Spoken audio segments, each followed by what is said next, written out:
Hi, and thanks for joining us. This week we are going on a boat trip to Inchcolm Island.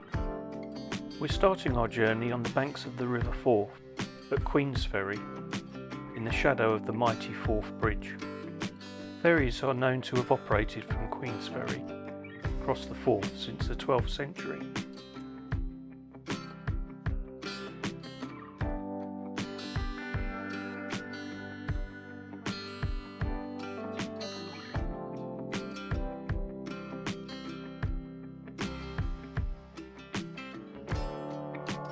Passing underneath the railway bridge, we reach Hound Point.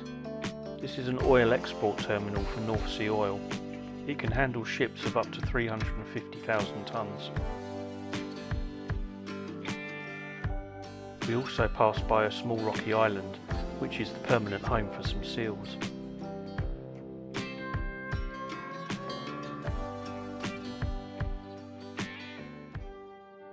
Arriving at Inchcolm Island via a small landing quay, we get to the visitors centre and have our first view of the Abbey.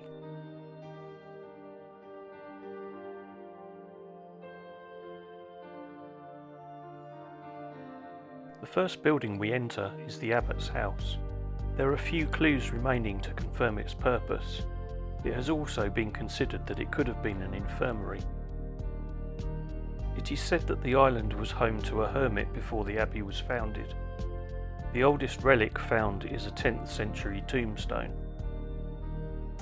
Alexander I sheltered on the island during a storm in 1123 and resolved to build a monastery in thanks for his life being saved. He died the following year before he was able to keep his promise, so his brother David I invited Augustinian canons to establish the island priory. It was raised to full abbey status in 1235. The cloister is the most complete in Scotland, and 3 covered cloister walks still survive. We have now reached the ruins of the second church. For the most part, only the cross-shaped foundations can still be seen in the ground. The church was built in the 1400s, after the Wars of Independence. An abbot's residence was created above the original church. The choir of the 13th century church became the nave of the later church. Here we are in the chapter house. It is an octagonal building and is the only surviving cloister building from the 1200s.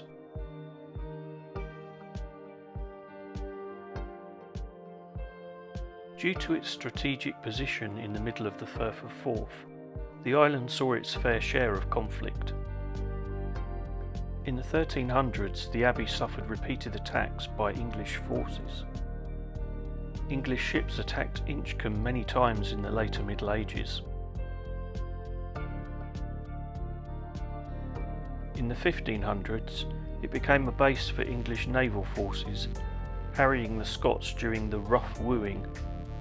Canons were forced to desert the abbey for long periods.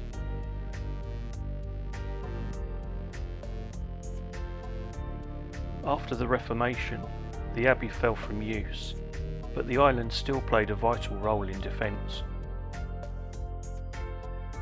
In 1795, during the Napoleonic Wars, a gun battery was installed when the French threatened to invade.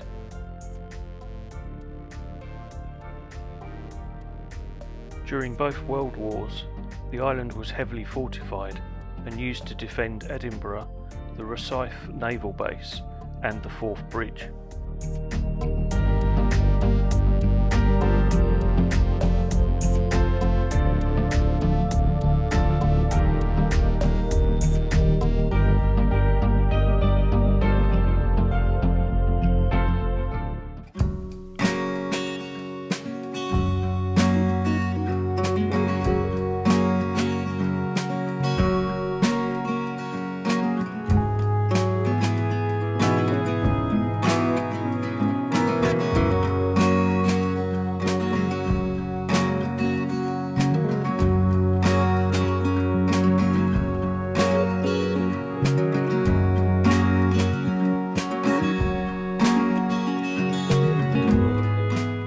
As we journey back to Queensferry, we get to explore the Forth bridges.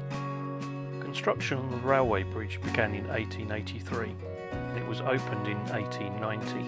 At the height of construction, 4,000 workers were employed. Sadly, 57 lives were lost during the building works. The Forth Road Bridge was constructed between 1958 and 1964. At the time of opening, it was the first bridge of its kind in the UK, the longest outside the USA, and the fourth longest in the world.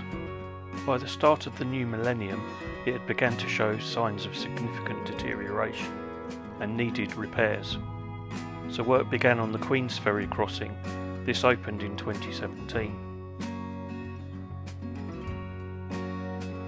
Thank you so much for coming on this boat trip with me. I hope you found it interesting. If you did, please leave a like and consider subscribing. Thanks a lot, bye.